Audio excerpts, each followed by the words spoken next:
અમરોલીના કોસાડ આવાસમાં ચાલતા સલીમ શાહના જુગારના અડ્ડા પર સ્થાનિક પોલીસ ઊંઘતી રહીને ગાંધીનગરની વિજિલન્સની ટીમે 6 મહિનામાં બીજી વાર દરોડા પાડી 6 રાઇટર્સ સહિત 23 જુગારીઓને પકડી પાડ્યા છે.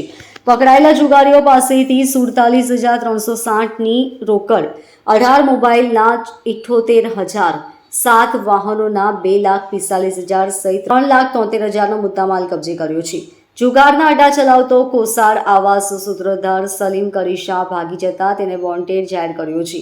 વધુમાં વિજિલન્સના સ્ટાફે જણાવ્યું હતું કે લોકસભાની ચૂંટણી પૂર્ણ થયા પછી 2 દિવસથી અમરોલીના કોસાડ આવાસમાં પૂરજોશમાં જુગારના અડ્ડા શરૂ થયા હતા. વિજિલન્સે આવાસમાં ચારેય બાજુથી કોર્ડન કરી રેડ પાડી ત્યારે 50થી વધુ જુગારીઓ ચકલી પોપટ સહિતના ચિત્રો પર જુગાર રમતા હતા. રેડને પગલે નાસીભાગ મચી ગઈ હતી, જેના કારણે 23 જુગારીઓ વિજિલન્સના હાથમાં આવી ગયા હતા. અગાઉ 6 મહિના પહેલા જુગારના અડ્ડા પર વિજિલન્સે રેડ કરી હતી. તે વખતે પણ 24 જુગારીઓ લાખોની રોકડ રકમ સાથે પકડાયા હતા. ગાંધીનગરથી વિજિલન્સે બીજી વખત અમરોલીના કોસાડ આવાસમાં રેડ કરી છતાં આ જુગારના અડ્ડાની અમરોલી પોલીસને ખબર કેમ ન પડી તે એક તપાસનો વિષય છે. આ સાથે અમરોલી પોલીસ પણ શંકાના દાયરામાં આવી ગઈ છે. Bureau report LK star news, Surat.